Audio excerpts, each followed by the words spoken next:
Okay, welcome back, everybody. I feel like Pesach just finished on the one hand, and the other part of me feels like Pesach was years ago already. So, yeah. So there we are. Today we're going to learn Perek Kuf Lamed Gimel, which is 133. That's the chapter that we are doing. I don't know why. Sorry, this is someone who was on and just is calling me to say hello. Hello. Hello. Are you struggling to get on? She called me by accident, but she was on for a minute and then she's gone. I'm not sure. Okay, so Perek Kuf Lamed Gimel 133. It's a very short perek. It's got 3 psukim in, but it's got so much. It's one of those chapters that you probably know at least one line of it by heart, and try and unpack it a little bit today. So why did I choose it? Like, what was my motivation in choosing this perek of Tehillim? So firstly, its main thing that it's talking about is Ahavat Yisrael, brotherly love. And this traditionally is what we're supposed to be working hard on during the time between Pesach and Shavuos. As everyone knows, this is the time that Rabbi Akiva's students were dying because they didn't have brotherly love. It's Perek Kuf Lamed Gimel, which is 133. So this is traditionally the time that we introspect and we work on our brotherly love, so I thought that's a good capital to learn. Also, this week, please God, will be Lag BaOmer. Famous story that's brought about Rabbi Shimon Bar Yochai, who's the hero of Lag BaOmer. It says that once there was a big drought in Eretz Yisrael, and the people came to Rabbi Shimon Bar Yochai, and they started asking him, please daven for rain, otherwise we are all going to die of thirst, and there's not going to be food, and whatever, we need your help.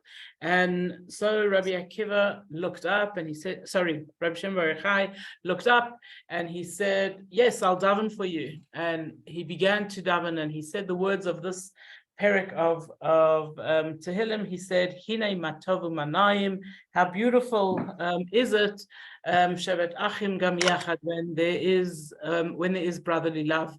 And immediately clouds came over, and there was a cloud burst, and it started to rain.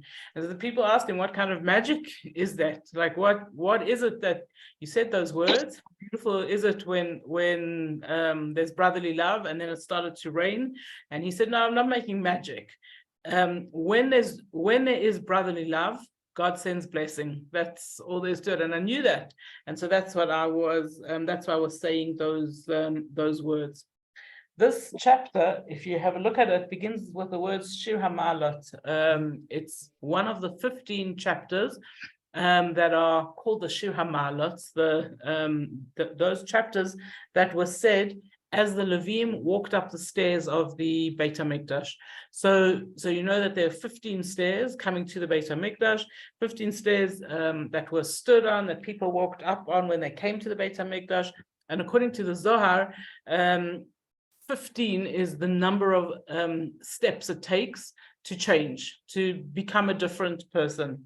So we are busy working on becoming different people between Pesach and Shavuos. We do much more than just 15, but I thought that Shir HaMa'alot, one of those chapters of Tehillim, which is encouraging us to change who we are, is appropriate for this time, while we are busy making changes. Just out of interest, this chapter of Tehillim, the Hine Matovu Manayim, was said in Yerushalayim every time Jews gathered. They would say this chapter of Tehillim together. So that's a little bit of an introduction, and now we look at the chapter itself. and begins with a very famous words, Shir Hamalot David, a song of ascent for David, and then the words, Hine Matovu Manayim, how good and how beautiful, how pleasant, Shevet Achim Gam Yachad, when brothers are sitting together, when, in other words, when there is brotherly love. We take notice of the first word of this exclamation, which is Hine. I always tease my grade 9s about this because the word Hine, children start learning Chumash in grade 1, and their teacher translates the word Hine as behold. So when they come to grade 9 and we do a pasuk, and the word Hine is there, I always say to them, and they all translate behold, because they know that since grade 1. And I always say to them, what does behold mean? And none of them know what behold means. Okay, just as an intro. So we discuss, what does behold mean? So does it mean look? Then if it means look, why are we translating it as behold? And the reason that from little we translate the word hine as behold is because we don't know what better word to use. Behold doesn't just mean look, but it means look, wow. Okay, something amazing, something different, something exciting. In fact, Chazal tell us that the wording that they use is ein hine ela simcha. There's no word hine unless there's something happy going on. So traditionally in the Torah, when there's a marriage, for example, Yaakov sees Rachel for the first time, or Eliezer sees Rivka for the first time, and there's going to be a marriage happening. It says in the pasuk, it says hine Rachel, or hine Rivka, right? And throughout the Torah, we find this word hine being used to shout out to us something happy is about to happen. And so have a look at this. Hine matavu manayim. Look how beautiful. It's amazing. It's wondrous when there's brotherly love. That's the introduction to the line hine. And what is this idea of matovu manayim? How good and how pleasant is it when there is brotherly love? So it's impossible for us to love everyone. It's just impossible. Most of us human beings, there's some people we love and some people we don't love, and some people we don't even know. So how can we be told you must love everyone? You must. It's so beautiful when humans love each other. It's so beautiful when there is achdus. What is the actual requirement that we have for this? And the Rambam says simply, we must wish good on everyone. We must train ourselves to wish good on other people, to daven for other people. Even if we don't like them, we must wish good on them. Even if we don't even know them, we must daven for them. So you probably, many of you have probably seen or are even on it yourselves. There's a Tehillim group for the people in Ukraine. We don't know who the people in Ukraine are. We just know that there's a group of people who are suffering, and our job is to daven for them, to wish good for them. And even more than that, we must be happy when good happens to other people. That's the difficulty, and that's the trick. Shevet Achim, okay, brotherly love. Why Dafka? We are doing chapter 133.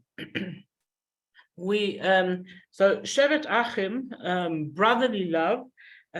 Why Dafka these words, brotherly love, and it doesn't just say people loving each other, is because brothers traditionally protect each other.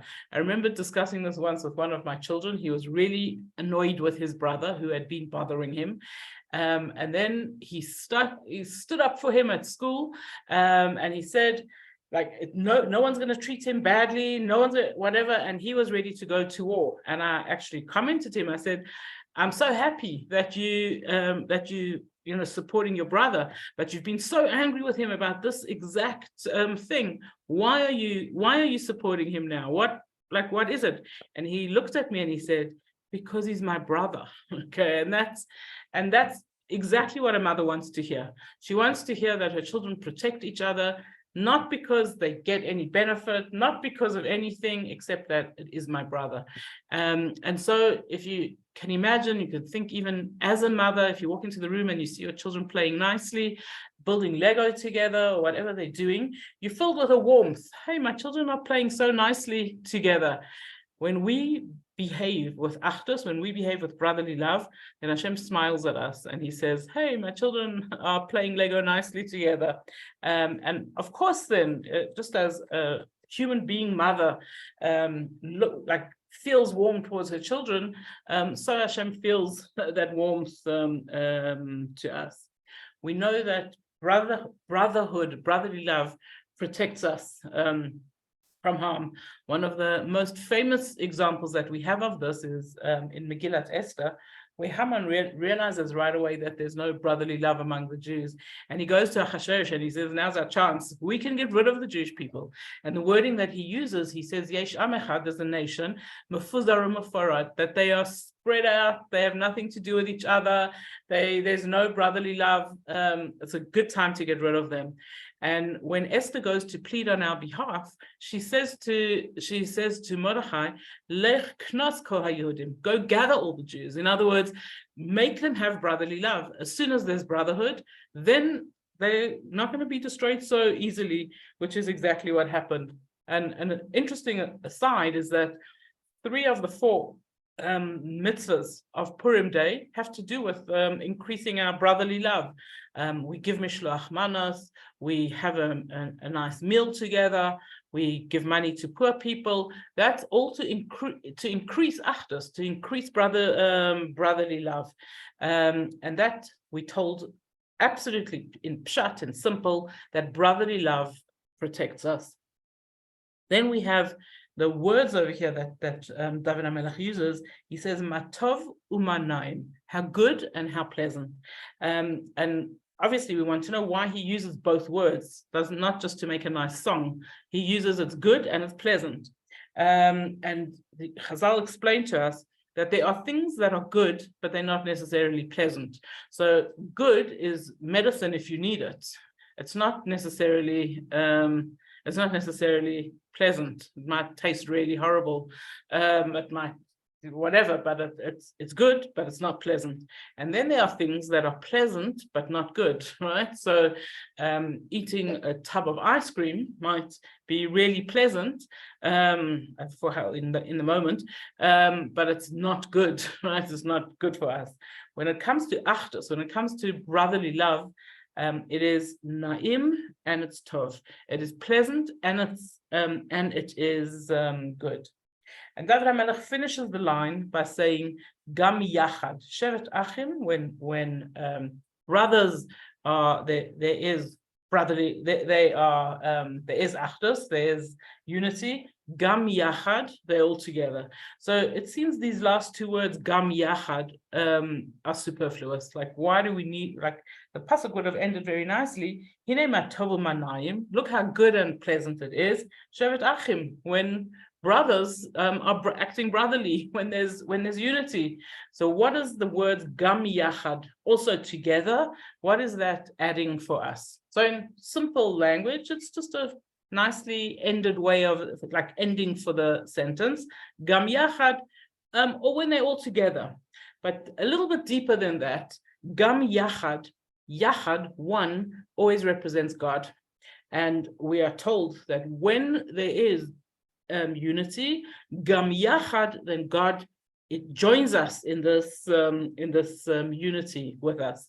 And the Zohar comments on this pasuk and says, this is alluding to the kruvim, to the angels on top of the ark in the Beit HaMikdash. In the Beit HaMikdash, there was the ark in the Holy of Holies, and on it were the 2 kruvim, the 2 angels. And when there was achdut, when the Jews were behaving in a way that Hashem liked, then the kruvim would turn to face each other, and it would look as though they were hugging each other. And from between the kruvim, that's where Hashem's voice came out when he wanted to speak to the Jewish people. And this is when there is shevet achim, when there is unity, gam yachad, then Hashem is also there, and he's joined with us. It's interesting to, if you study Chassidus, you would see that love of Hashem, ahavat Hashem, and love of other people, Ahavat Yisrael, is one and the same thing. It says that somebody once asked the Alter Rebbe, which is more important, to love Hashem, to love God, or to love human beings? Which one should I work harder at?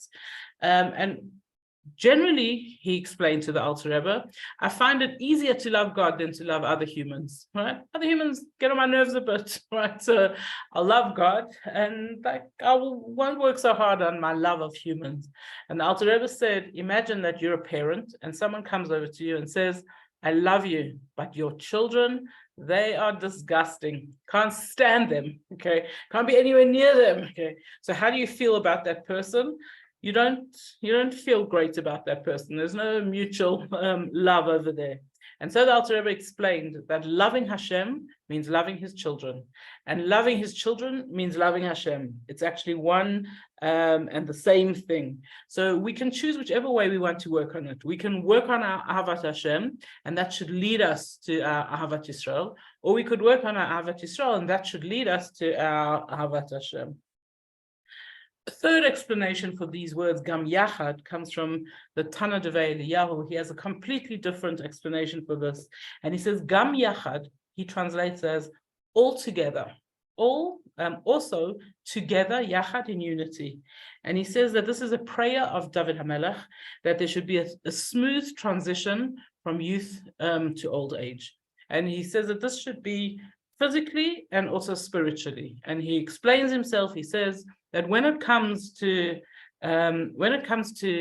physically, this is something we could all understand, that we would like to get old nicely. We would like to get, so we will get weaker or whatever it is, walk slower, think slower, whatever it is. But we want it to be Gam Yachad, we want it to be a smooth transition, not anything abrupt, difficult or harsh. And so this is his prayer, that Shevet Achim, that as brothers, in other words, our youth and our old age, should come together smoothly. And spiritually also, this is so. There's some people who, when they're young, are very spiritual, and when they get older, they become cynical. So that's not great. And then there's the other way around, people who are young, who think, I don't need any spirituality in my life. And then when they get old, maybe they're bored or whatever, so they suddenly start becoming involved in spiritual. And so David HaMelech says, Hashem, help me that and make it that beautiful transition, that which I was doing great when I was young, I should do even greater. It should go easy as I get older. Pasuk Beis, he says, Kashemen hatov al harosh, like good oil on one's head, Yored al hazakan, goes down to a beard, Zakan Aharon, the beard of Aharon, Sheyored al pi midosav, that goes down onto, and depending on your translation you have over there, onto his hem, and other places is onto his collar. So oil, kashemen, this oil, or this good oil, means that oil on the head means that someone is anointed. It was traditional, or it was the way that it worked, that when Jews came up to the Beit HaMikdash for Sukkot, they would put oil on their heads as they would anoint themselves as a sign that they were happy, and they were so pleased that everybody was together and that there was holiness around them. So this was traditionally what they did. But looking at the story a little bit more deeply, so Aharon, who it seems to be talking about in this pasuk, Aharon was the first leader to be anointed. Moshe Rabbeinu put oil on his head, and we know that when Mashiach comes, that will be the sign that it's Mashiach. He will also be anointed. In fact, Mashiach, the translation of the word Mashiach, means the anointed one. So the first thing when we look at this pasuk and we see Hashemen hatov al harosh, that there's good oil on the head, immediately gives us hope. It makes us think about Mashiach coming. But it's speaking over here on Aharon, about Aharon and Aharon's beard. So the Chazal tell us that when Moshe Rabbeinu anointed Aharon, he poured oil on his head, and 2 drops of the oil dripped down and went onto Aharon's beard. And in fact, in the wording of Chazal, it looked like 2 drops, looked like 2 pearls were in Aharon's beard. Moshe got very worried because he thought that he had taken holy oil and he had obviously measured incorrectly, and there was extra oil, and he defiled the oil. Instead of it being on Aaron's head, it's now in his beard. And Moshe was really worried about what had happened over here. And Hashem said no. Hashem said the oil is as holy and pure, Ketal Hermon, as it says in the next pasuk, like the dew of Hermon, which is pure, clean. Nobody has touched it at all. And let's understand actually what happened here with this oil. So the Chazal carry on and tell us that when Aaron tried to get the oil off his beard, it started, in the words of Chazal, it started to go up, and it was absorbed into Aaron's entire beard, all the way, it says, to the tips of every hair on him. So let's understand why we need such a story. Like, what is it telling us at all? So if we remind ourselves of who Aaron was a chaser of peace. He loved people and he loved making peace. The biggest thing about Aaron in connection with this kapitel of Tehillim is that Aaron was not jealous of Moshe. Aaron was the older one of the brothers. He was really great. He was learned. He was he himself was a tzaddik. And then he was told that his brother is going to lead the people. By logic, he should have been really jealous and thought that's not fair. How come Moshe is going to be the leader of people? And yet it says Aaron was happy for his brother. Shevet Achim Gam Yachad. These two brothers, Moshe and Aaron, there was perfect happiness between them, even though Moshe got to be the leader and Aaron got to be the Kohen Gadol. They were both happy for each other with no jealousy at all. And it's interesting to note that the Galus, the exile of Egypt, started as a result of jealousy between brothers. Yosef's brothers were really jealous when they realized that Yosef was going to be the leader, like after he told his dreams, and they sold him. Okay, and he was sold and taken to Egypt, and that's how the Egyptian exile began. And how did the Egyptian exile end? With two brothers, Moshe and Aaron, who loved each other and were not jealous of each other, even though there was logical reason for them to be jealous of each other.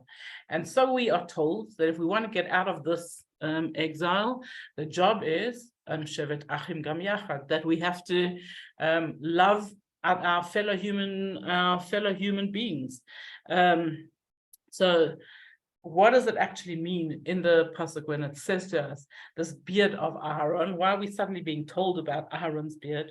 So the Sforno says that a beard represents our mouths and the things that we say, and then carries on to describe Aaron's beard. Okay, it says that Aaron's beard was very big. Sounds like it was quite a bushy beard from the description, and says that it looked like the wings of a bird that was spread out to gather or to protect its young.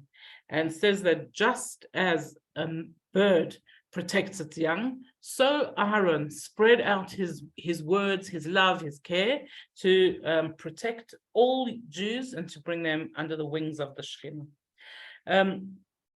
Oil also represents luxuries, blessings, good things. And so here in this pasuk, we're being told that the oil went from Aaron's head to his beard.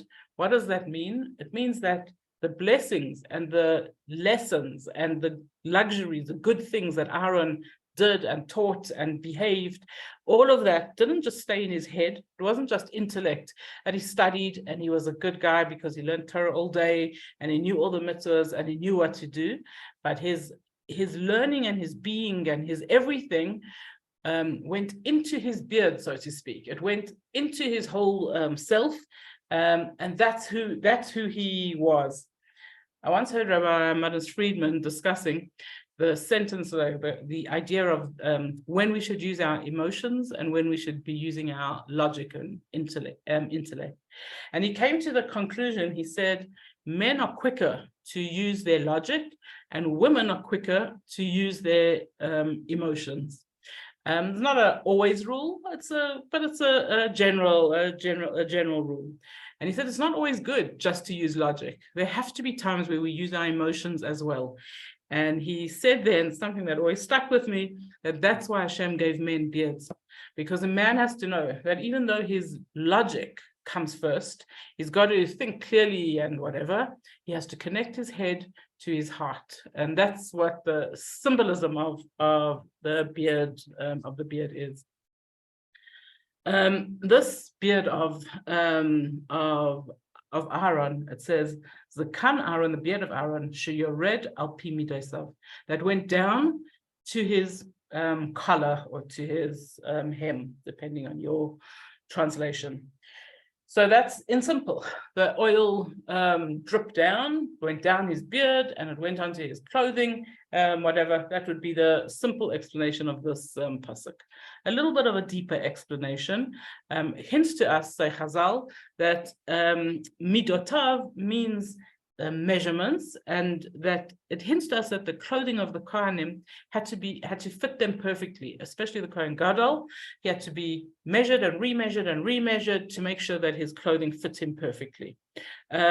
Slightly deeper than that, more practical than that. The word midot, you've probably come across it many times before, and midot means traits, character traits, and it says Zakan Aaron, the beard of Aaron, sheyored al pi midotav. It went down into, so it filled, it imbued all his character traits. Now, character traits and measurements seem like so far away. How come it's the same word? Because our character traits, when are they good? When they are measured. Having too much of any character trait is not great. We have to have that each of our midot, each of our character traits go by midah and midah, that they're measured. We're not supposed to be too over happy. We're not supposed to be too sad. We're not supposed to be too generous. We mustn't be too stingy. And so it goes al pi midotav. And Aaron was someone who his character traits were al pi midotav. They were measured absolutely correctly, and therefore Aaron was the first one to get the title, which when you want to compliment someone nowadays, you say about them that they are a Baal Midas Tovus. They are an owner of good character traits. This is what Aaron got that title. He was the very first one to have that title here in this parak, and the kapitel ends with the words Ketal Hermon, like the dew of the mountain of Hermon, sheyored al harei Tzion, that goes down all the mountains of Tzion, kisham tziva Hashem es habracha, because this is where Hashem commands his blessing, chaim ad ha'olam, life forever. So Har Hermon, this mountain of Hermon, is apparently one of the highest peaks in Eretz Israel, and it's blessed with rain, snow, mist, dew, all the things that you need in order to irrigate, to live, to exist. And it says that the mountain of Hermon would get all this rain and snow and mist, and from there it would drip down into the valley and below and the hills of the Galil. So that's in Pshat, that's in simple. Also, we told the Chazal tell us that a high mountain represents being close to Hashem. I remember many years ago when we were living in Cape Town, there was a rabbi who came to visit from Johannesburg. It was his first time being in Cape Town, and he went up the cable car into Table Mountain, top of Table Mountain, and he was so excited. He was like so excited about the view and everything around him, and he was running around the top of Table Mountain. And we who had been there before still think it's beautiful, but weren't acting as excited as him. And we were there together with the Popak, and Rabbi Popak said, look, he's talking about this other rabbi, he feels so close to God up here. Okay. And I often think about it. We don't have to go up mountains in order to feel close to God, but yes, that is the picture we have, that the higher we go, the closer we are to God. And where do we get that picture from? David HaMelech says it over here. He says, when do you feel the blessings of Hashem? When you Ketal Hermon, when you're up on the mountain, of Hermon. The word tal, Jew always represents blessings.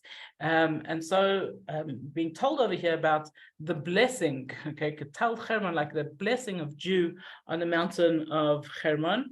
And then quickly David HaMelech points out that there are many other mountains in Eretz Israel, in Zion.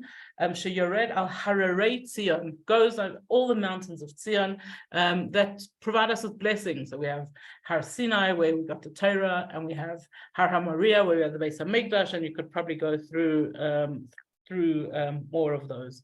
And he finishes off this kapitel by saying, Kisham tziva Hashem es habracha, because this is where Hashem commands blessing to be. And we have a promise. Promise comes from David HaMelech, and Chazal tell us that this is how it is. That when people struggle to climb spiritual mountains, and it's not easy to climb mountains. Some people are fit and they can do it more easily than other people.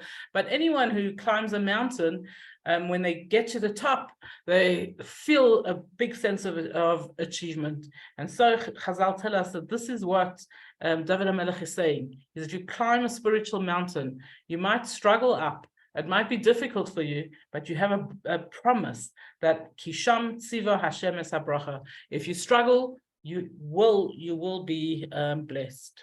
And that brings us to the end of this kapitel of Tehillim today. So may we all be blessed. Thank you, Rivki. It was lovely. Thank you, Rivki. That was beautiful. Thank you. Such a short kapitel and so much. And I was wondering if there would be what to say. And I said, no, there must be. There's plenty to say. Yeah. Thank Thank you. It's beautiful.